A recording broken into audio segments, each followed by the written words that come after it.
รายการภาคข่าวภายในแขวง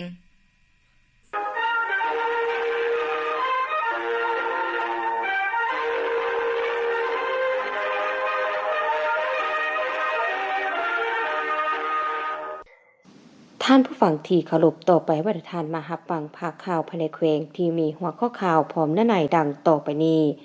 กองประชุมเผยแพร่ดำรัสว่าด้วยผลิตภัณฑ์อาหารและอุปกรณ์เกี่ยวกับอาหารในวันที่21เมษายน2026นี้อยู่ที่ห้องการสาธารณสุขเมืองขวาวแขวงพกสลีได้จัดกองประชุมเผยแพร่ดำรัสว่าด้วย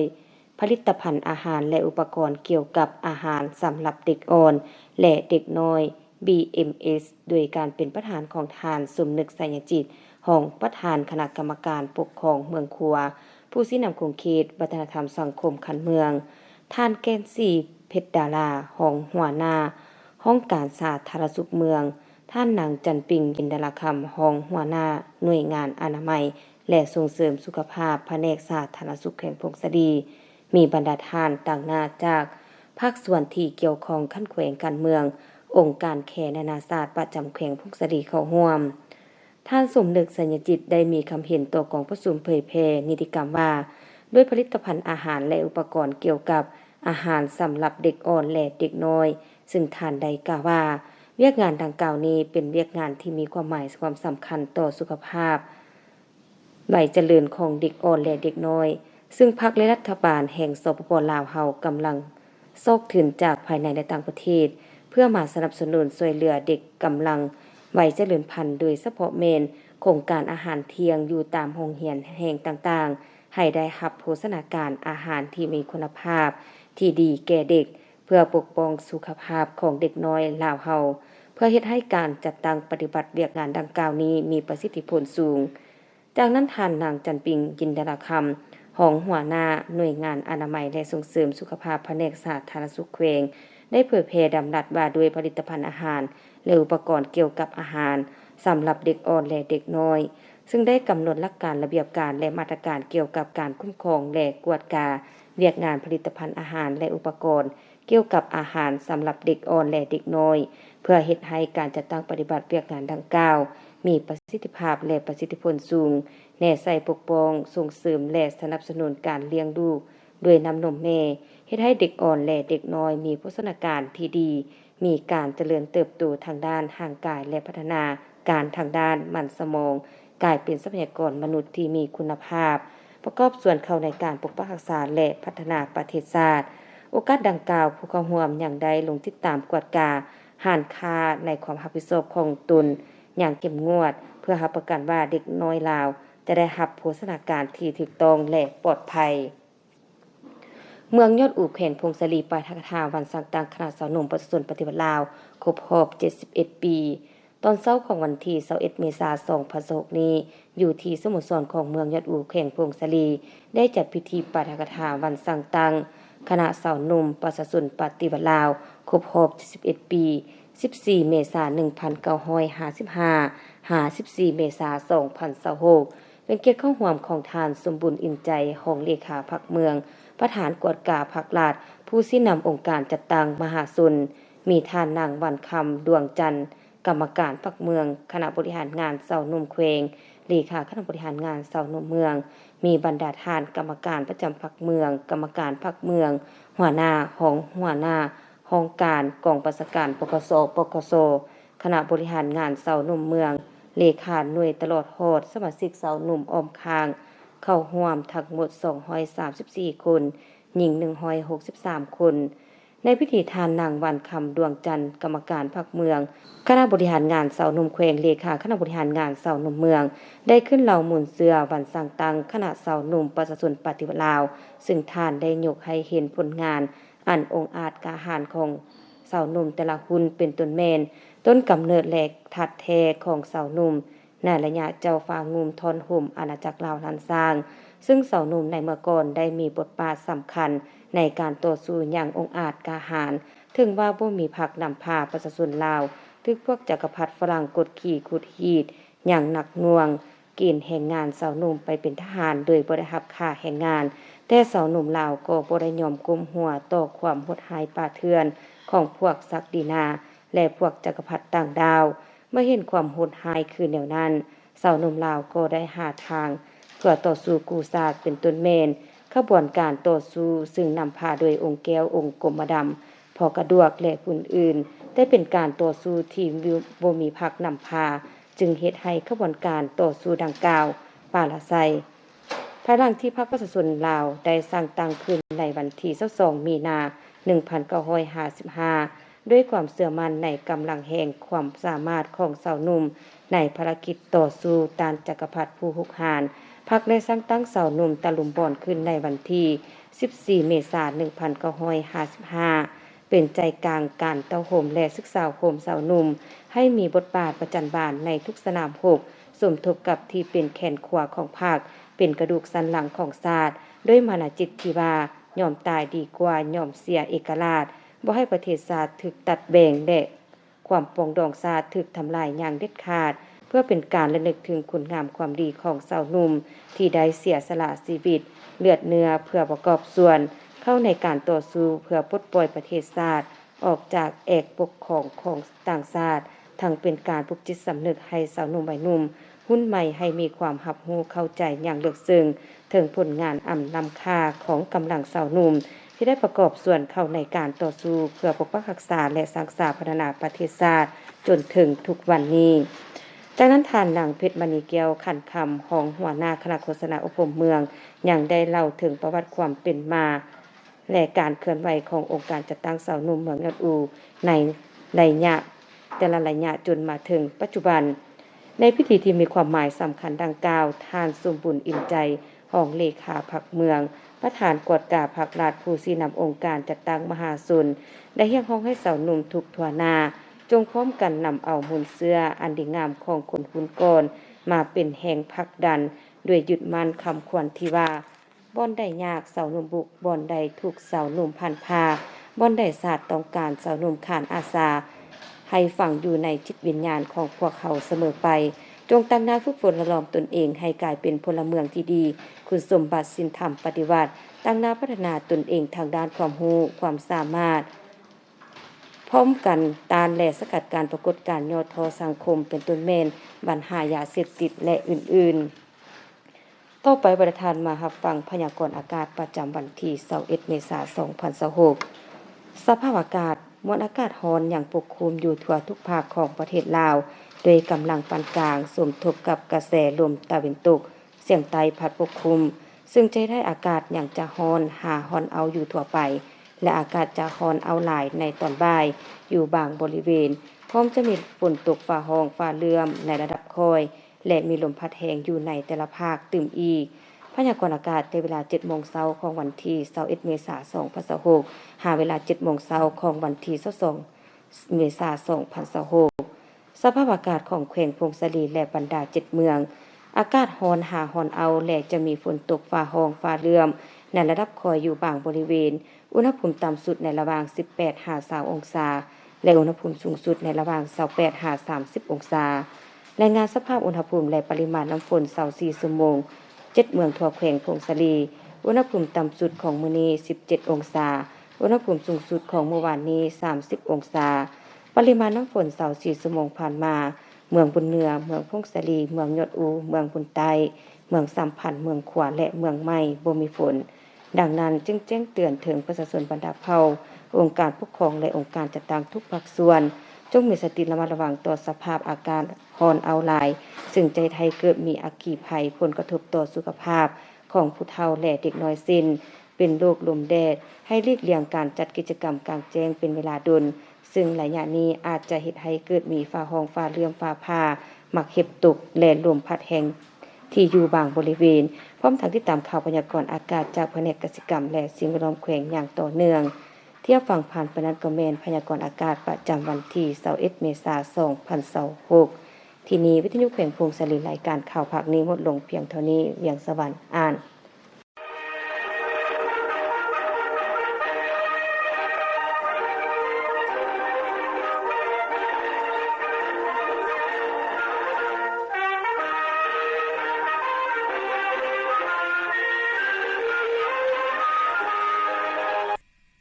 รายการภาคข่าวภายในแขวง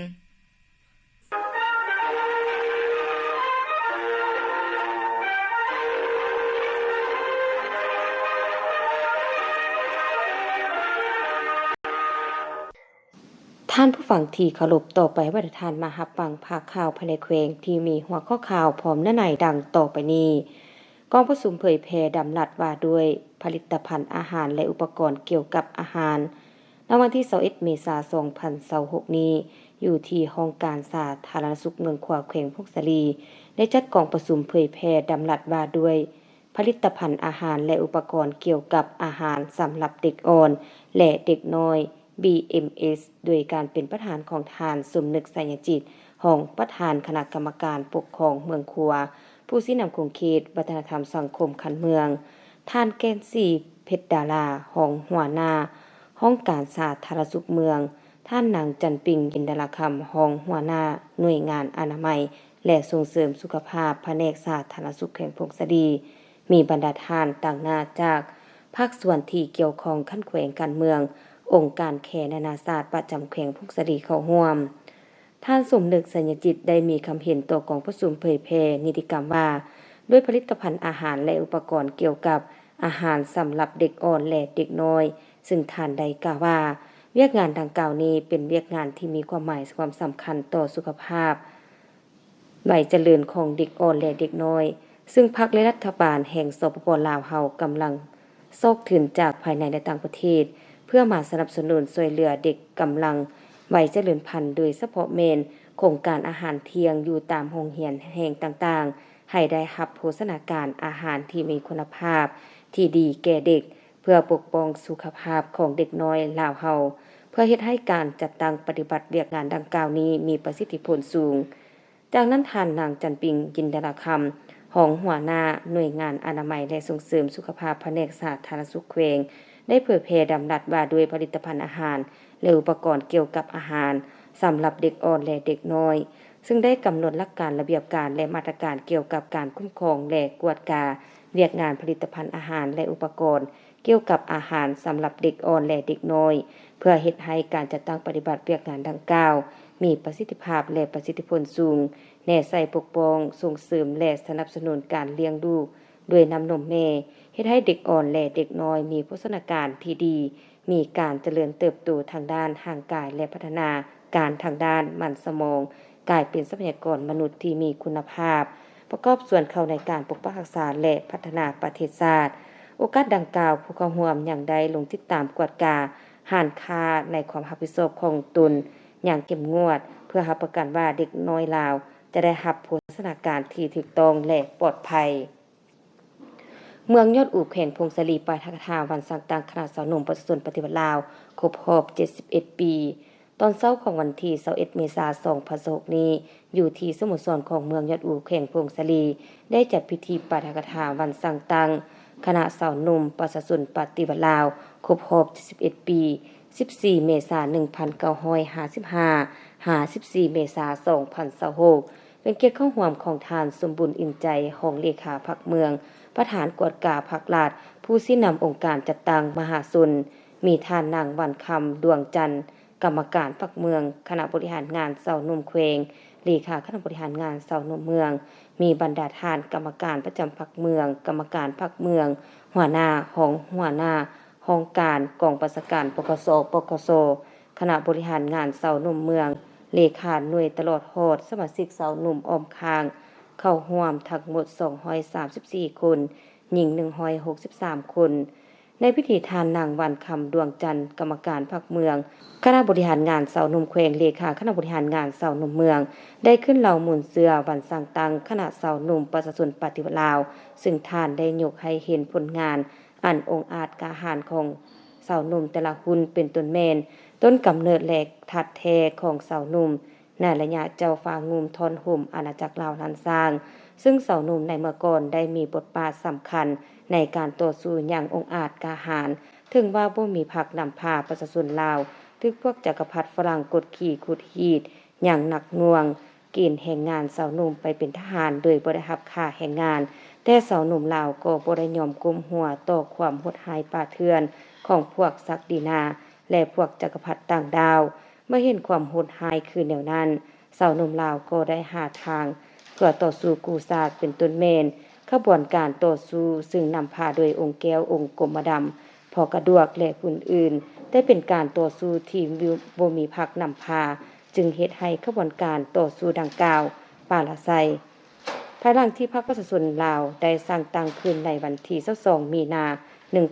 1955ด้วยความเชื่อมั่นในกำลังแห่งความสามารถของชาวหนุ่มในภารกิจต่อสู้ต้านจักรพรรดิผู้หุกหาญพรรคได้สร้างตั้งชาวหนุ่มตะลุมบอนขึ้นในวันที่14เมษายน1955เป็นใจกลางการเต้าโหมและศึกษาโหมชาวหนุ่มให้มีบทบาทประจันบานในทุกสนามรบสมทบกับที่เป็นแขนขวาของพรรคเป็นกระดูกสันหลังของชาติด้วยมานะจิตที่ว่ายอมตายดีกว่ายอมเสียเอกราชบ่ให้ประเทศชาติถูกตัดแบ่งและความปรองดองชาติถูกทำลายอย่างเด็ดขาดเพื่อเป็นการระลึกถึงคุณงามความดีของชาวหนุ่มที่ได้เสียสละชีวิตเลือดเนื้อเพื่อประกอบส่วนเข้าในการต่อสู้เพื่อปลดปล่อยประเทศชาติออกจากเอกปกครองของต่างชาติทั้งเป็นการปลุกจิตสำนึกให้ชาวหนุ่มวัยหนุ่มหุ้นใหม่ให้มีความรับรู้เข้าใจอย่างลึกซึ้งถึงผลงานอันล้ำค่าของกำลังชาวหนุ่มที่ได้ประกอบส่วนเข้าในการต่อสู้เพื่อปกปักรักษาและสร้างสรรค์พัฒนาประเทศชาติจนถึงทุกวันนี้จากนั้นท่านนางเพชรมณีแก้วขันคำของหัวหน้าคณะโฆษณาอบรมเมืองยังได้เล่าถึงประวัติความเป็นมาและการเคลื่อนไหวขององค์การจัดตั้งชาวหนุ่มเมืองยอดอูในระยะแต่ละระยะจนมาถึงปัจจุบันในพิธีที่มีความหมายสำคัญดังกล่าวท่านสมบุญอิ่มใจรองเลขาพรรคเมืองประธานกวดกาพรรคราชผู้ชี้นำองค์การจัดตั้งมหาสุนได้เรียกร้องให้ชาวหนุ่มทุกทั่วหน้าจงพร้อมกันนำเอาหุ่นเสื้ออันดีงามของคนหุ่นก่อนมาเป็นแห่งผลักดันด้วยยึดมั่นคำควรที่ว่าบ่อนใดยากชาวหนุ่มบุกบ่อนใดถูกชาวหนุ่มผ่านพาบ่อนใดศาสตร์ต้องการชาวหนุ่มขานอาสาให้ฝังอยู่ในจิตวิญญาณของพวกเขาเสมอไปจงตั้งหน้าฝึกฝนละลอมตนเองให้กลายเป็นพลเมืองที่ดีคุณสมบัติศีลธรรมปฏิบัติตั้งหน้าพัฒนาตนเองทางด้านความรู้ความสามารถพร้อมกันต้านและสกัดการปรากฏการณ์ย่อท้อสังคมเป็นต้นแม่นปัญหายาเสพติดและอื่นๆต่อไปประธานมารับฟังพยากรณ์อากาศประจำวันที่21เมษายน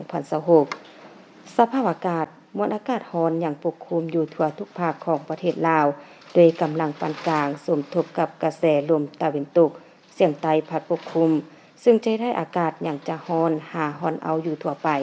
และอากาศจะร้อนเอาหลายในตอนบ่ายอยู่บางบริเวณพร้อมจะมีฝนตกฟ้าร้องฟ้าเลื่อมในระดับค่อยและมีลมพัดแรงอยู่ในแต่ละภาคตื่มอีกพยากรณ์อากาศในเวลา 7:00 นของวันที่21เมษายน2026หาเวลา 7:00 นของวันที่22เมษายน2026สภาพอากาศของแขวงพงศาลีและบรรดา7เมืองอากาศร้อนร้อนเอาและจะมีฝนตกฟ้าร้องฟ้าเลื่อมในระดับค่อยอยู่บางบริเวณอุณหภูมิต่ำสุดในระหว่าง 18-20 องศาและอุณหภูมิสูงสุดในระหว่าง 28-30 องศารายงานสภาพอุณหภูมิและปริมาณน้ำฝน24ชั่วโมง7เมืองทั่วแขวงพงศาลีอุณหภูมิต่ำสุดของมื้อนี้17องศาอุณหภูมิสูงสุดของเมื่อวานนี้30องศาปริมาณน้ำฝน24ชั่วโมงผ่านมาเมืองบุญเหนือเมืองพงศาลีเมืองยอดอูเมืองบุญใต้เมืองสัมพันธ์เมืองขวาและเมืองใหม่บ่มีฝนดังนั้นจึงแจ้งเตือนถึงประชาชนบรรดาเผ่าองค์การปกครองและองค์การจัดตั้งทุกภาคส่วนจงมีสติระมัดระวังต่อสภาพอากาศร้อนเอาหลายซึ่งจะให้เกิดมีอัคคีภัยผลกระทบต่อสุขภาพของผู้เฒ่าและเด็กน้อยสิ้นเป็นโรคลมแดดให้หลีกเลี่ยงการจัดกิจกรรมกลางแจ้งเป็นเวลาดนซึ่งระยะนี้อาจจะเฮ็ดให้เกิดมีฟ้าร้องฟ้าเลื่อมฟ้าผ่าหมักเห็บตกและลมพัดแรงที่อยู่บางบริเวณพร้อมทั้งติดตามข่าวพยากรณ์อากาศจากแผนกกสิกรรมและสิ่งแวดล้อมแขวงอย่างต่อเนื่องเที่ยวฟังผ่านปนัดกแมนพยากรณ์อากาศประจำวันที่21เมษายน2026ที่นี้วิทยุแขวงพงศาลีรายการข่าวภาคนี้หมดลงเพียงเท่านี้เวียงสวรรค์อ่าน